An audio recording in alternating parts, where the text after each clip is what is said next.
자, 지역지구제 또 매년 출제를 하는데 이거는요 우리 국토의 계획 및 이용에 관한 법률 공법상의 지문이 출제를 많이 합니다.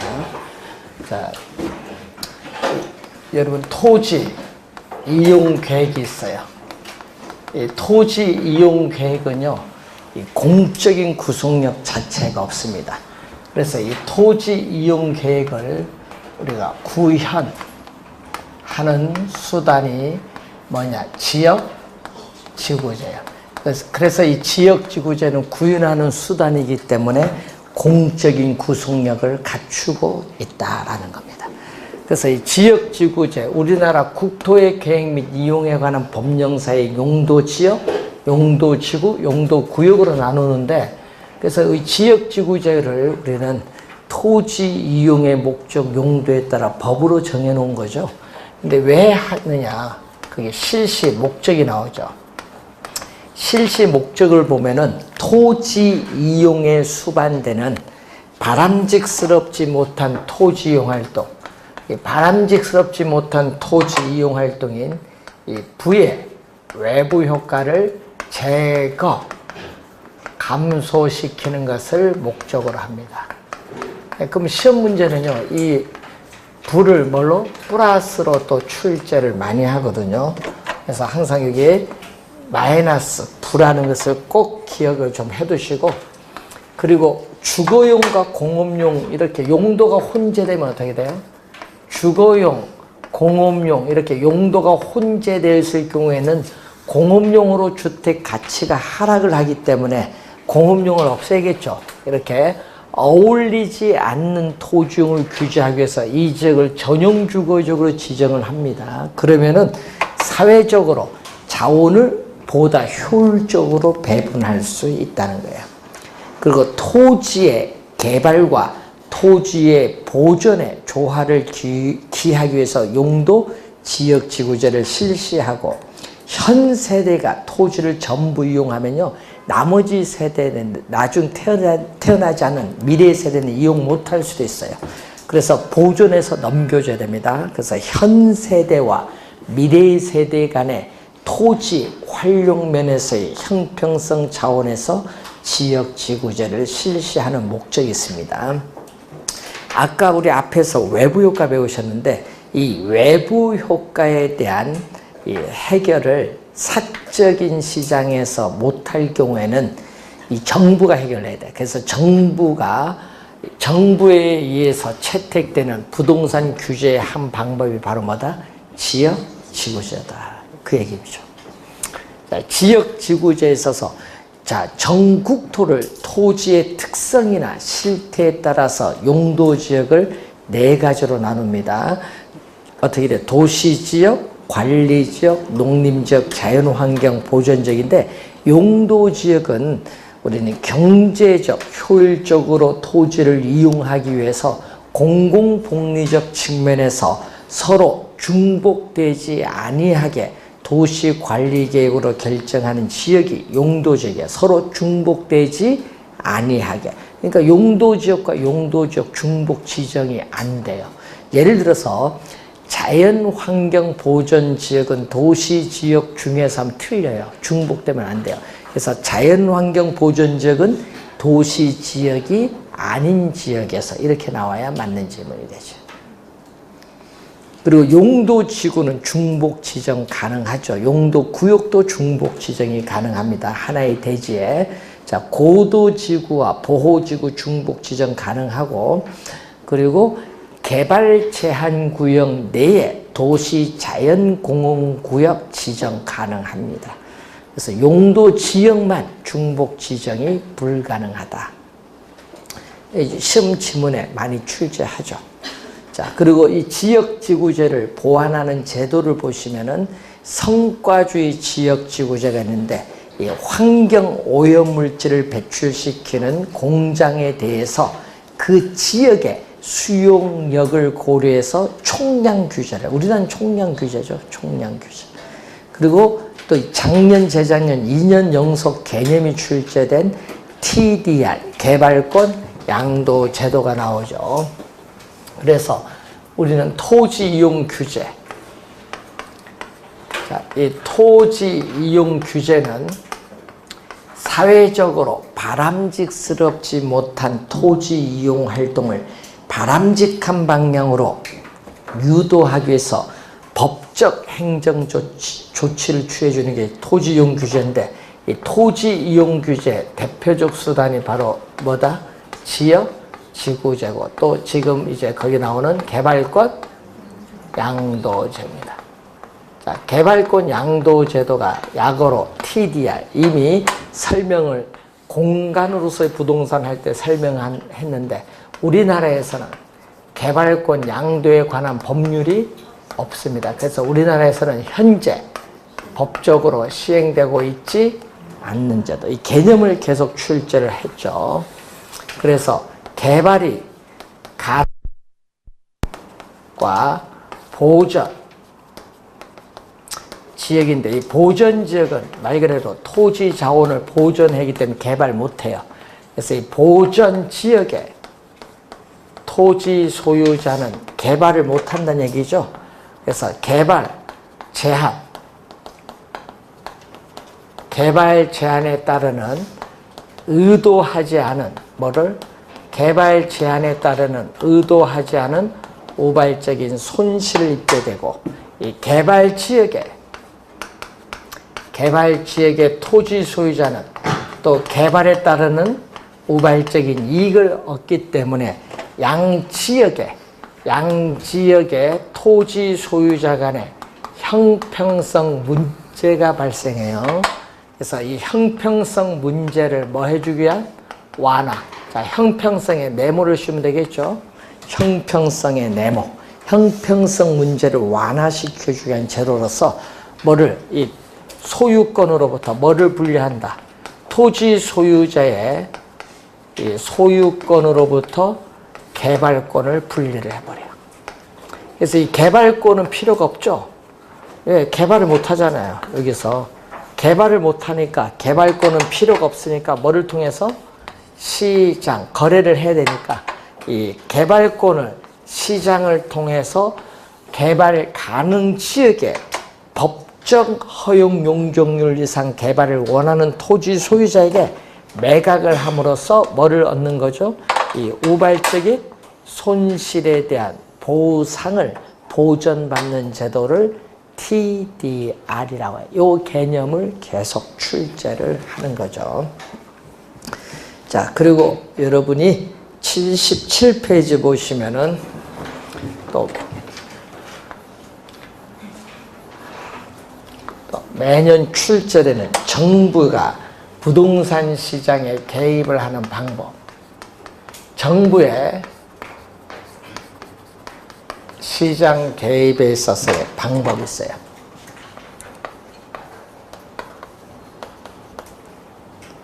자, 정부가 우리가 부동산 시장에 개입을 하는 방법이 뭐냐? 자, 정부의 이 개입 방법 보면 크게 두 가지로 보는데, 자, 시험 문제에 하여튼 구별을 잘 해야 돼요. 정부가 부동산 시장에 직접 개입을 함으로써 수요자와 공급자의 역할을 적극적으로 수행하는 게 있고, 또 뭐를 한다? 간접 개입을 함으로써 이 시장 기구의 골격 틀을 유지하면서 시장이 가지는 기능을 통해서 소기의 정책 효과를 달성하고자 하는 게 간접 개입. 두 가지가 있는데, 자, 직접 개입에서 대표적인 게 정부가 부동산 시장에 직접 개입을 해서 개발하는 공영 개발이 있어요. 그리고 또 조성된 택지를 분양을 하지 않고 임대하는 제도를 뭐죠? 공공 임대 보유제가 있고, 또 토지를 뭐 한다? 수용을 하는 게 있죠. 그리고 도시개발법에 의해서 정부가 도시개발 사업을 또 하는 경우가 있죠. 또 공공투자 사업을 하는 경우. 근데 시험 문제 작년, 재작년 2년 연속 출제된 게 이걸 출제했습니다. 여러분, 2년 연속 출제된 게 토지 비축제도, 토지은행제도. 이것은 직접 개입이다. 요걸 2년 연속 또 출제했다. 요거 직접 개입이다. 간접 개입은 세금 부과, 여러분 취득세, 재산세, 종합부동산세, 양도소득세와 같은 세금을 부과하고 또 임대료와 같이 보조금을 지급을 한다. 자, 시험에 나올 때 주의를 많이 해야 될 용어가 하나 있어요. 개발이익 환수에 관한 법률에 의해서 뭐를 부과한다? 개발부담금을 부과한다. 여러분 개발부담금을 부과하는데 이 개발부담금은 직접 개입으로 오해를 많이 해요. 그래서 시험에 나오면은 잘 틀린다. 또 우리 작년에도 개발부담금 제도 개념을 또 출제했어요. 작년에 2년 연속 나왔죠. 개발부담금 제도의 개념. 자, 그리고 토지 거래에 관련된 정보를 창출해서 제공해주는 행정상 지원이 있죠. 또 금융기관을 통해서, 자, 금융기관을 통해서 금융상 우리가 지원과 규제를 하는 게 있죠. 대표적으로 뭐가 있다? 대부 비율인 LTV, 담보 인정 비율이죠.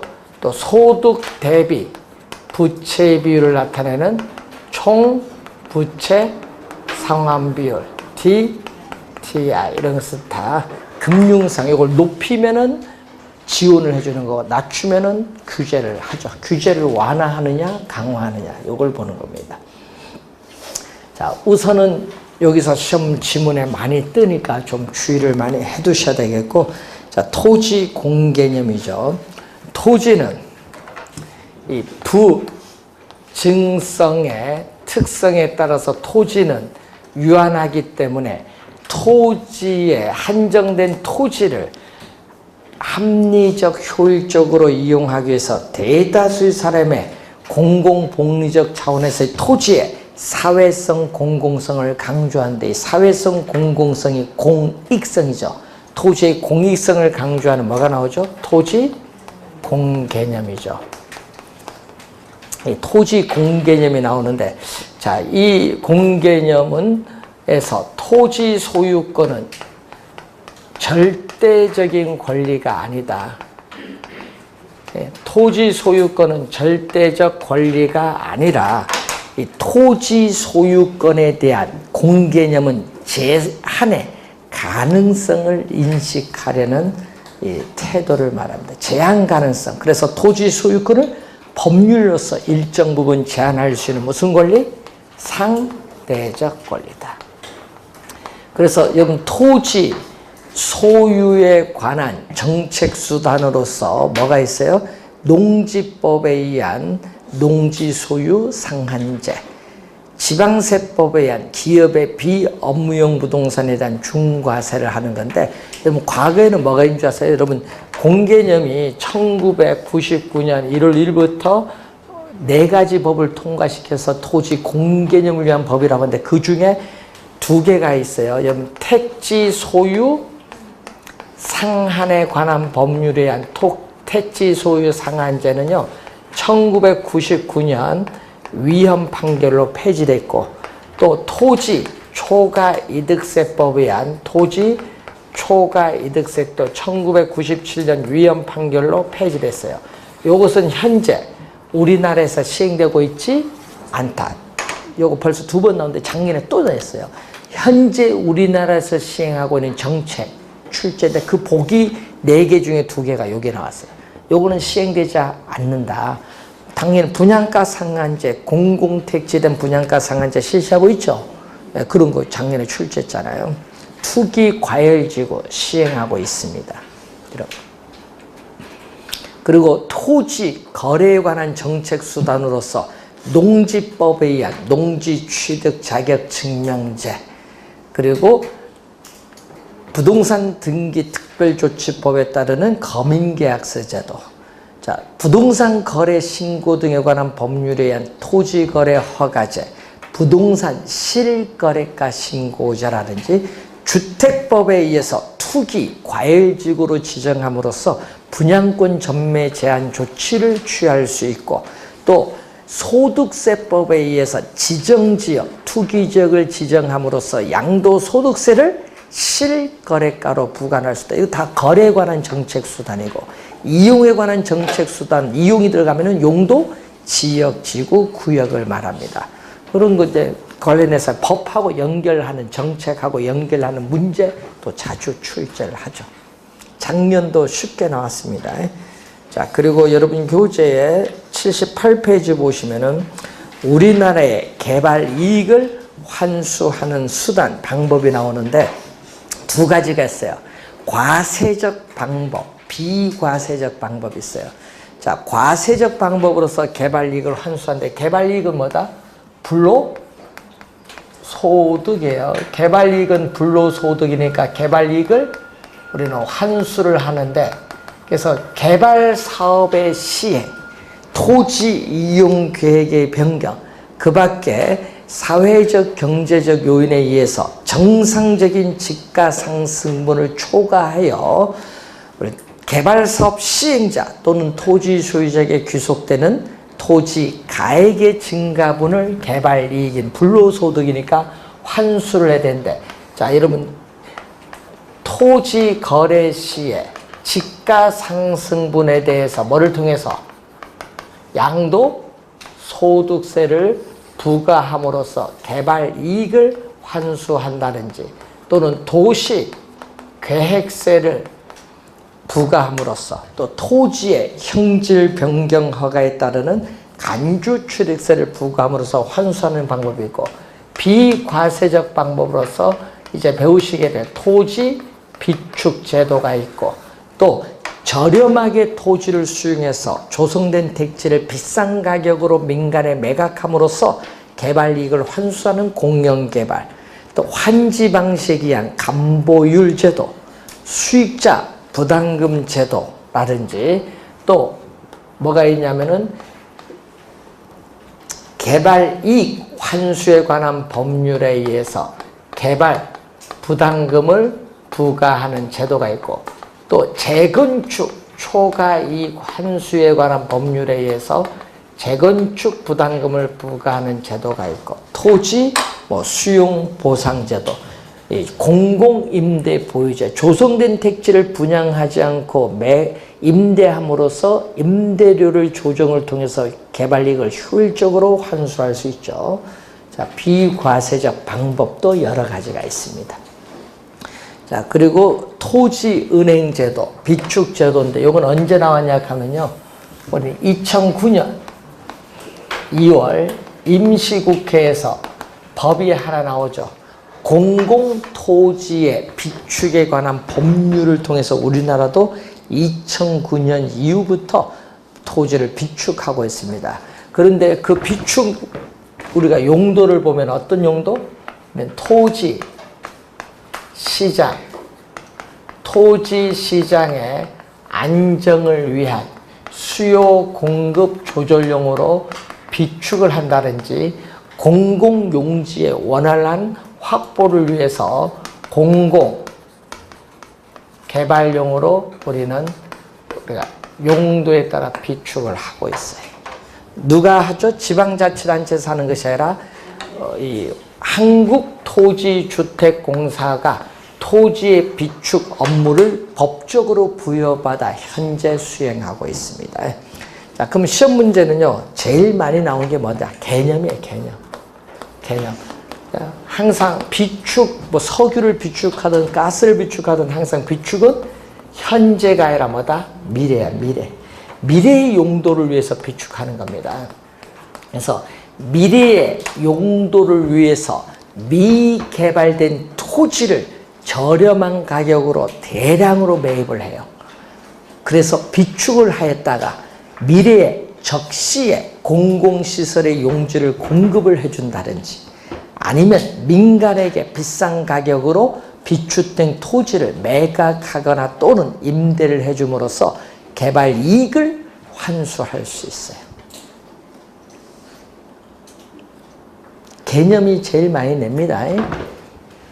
자, 그리고 우리 장단점은 17회 시험에 한번 출제를 했었죠. 자, 장점은 뭐냐? 장점 중에 하나가 개인에 의한 무질서하고 무계획적인 개발을 방지할 수 있기 때문에 도시계획 목표 달성에 기여할 수가 있어요. 또 강제 수용이 아니거든요. 토지에 토지를 양도하겠다는 의사를 의사를 전제를 하지. 의사 표시를 전제로 해요. 수용이 아닙니다. 자, 그래서 나타나는 게 토지은행이고, 또 개발 이익이죠. 저렴하게 토지를 매입을 해서 비싼 가격으로 민간에 매각 임대함으로써 개발 이익을 환수할 수 있고, 공공시설의 용지를 미래에 적시에 공급할 수 있는 장점이 있어요.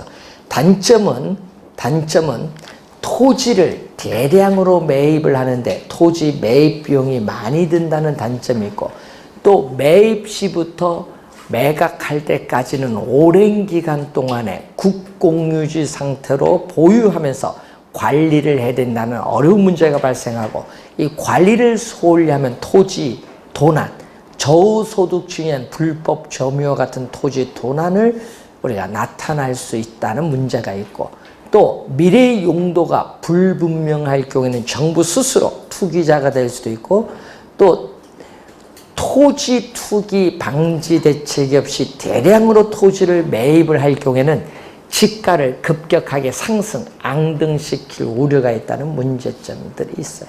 여러 가지 문제점이 있죠. 장단점은 17에 한 번 냈고요.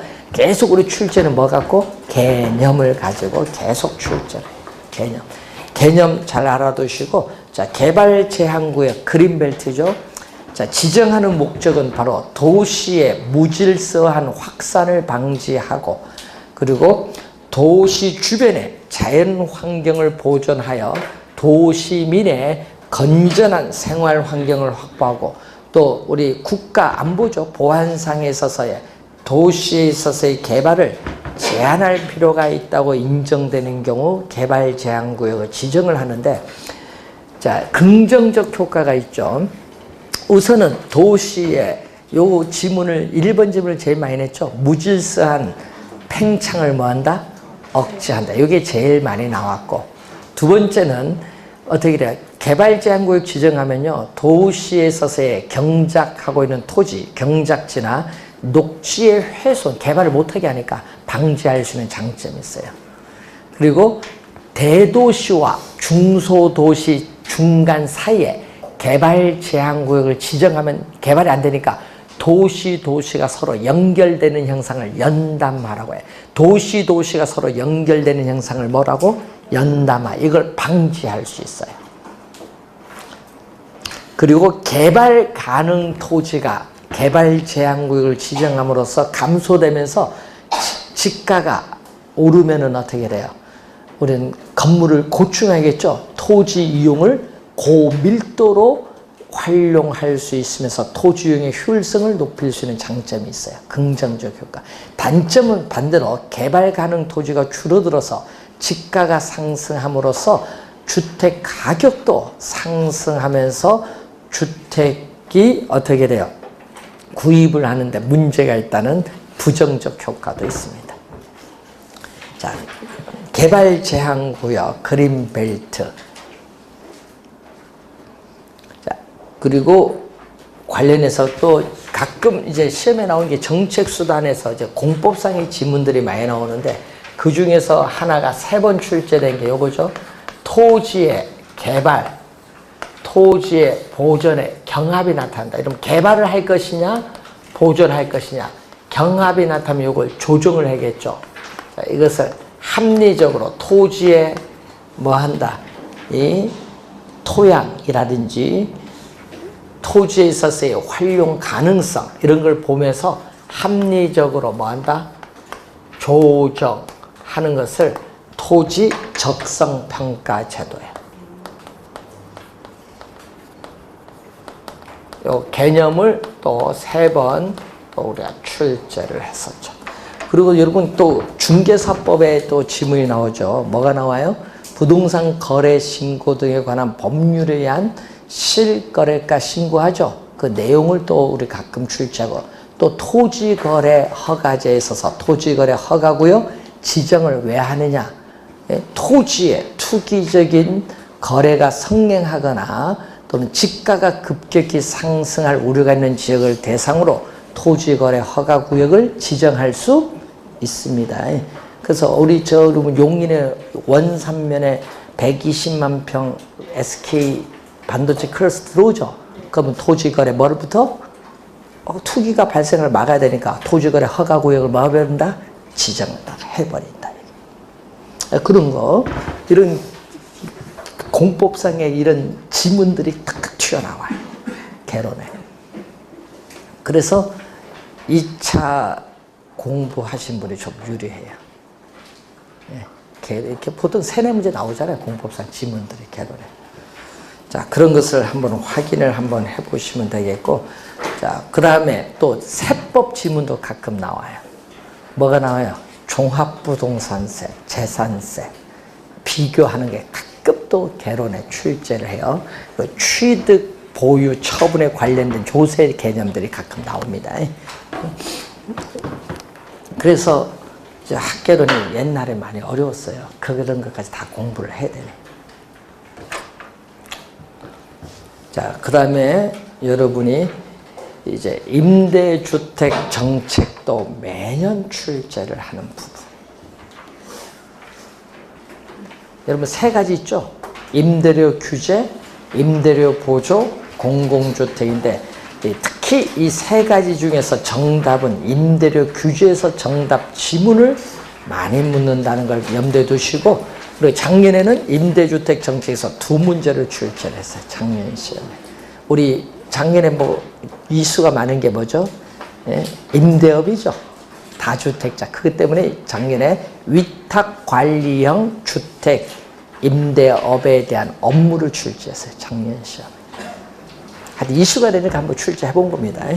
그래서 우리 관련해서 임대주택 정책, 그리고 분양정책, 조세정책 한 2시간에 걸쳐서 설명을 하고, 그 다음에 개발관리 마케팅. 그래서 다음 주에 개발관리 마케팅까지 한번 진도를 한번 나가도록 하겠습니다. 다음 주까지는 내용이 쉬운 내용입니다. 투자로는 아직 안 들어갔으니까. 자, 잘 정리하시고, 자, 식사하고 오후 수업 2시 반부터 진행하도록 하겠습니다.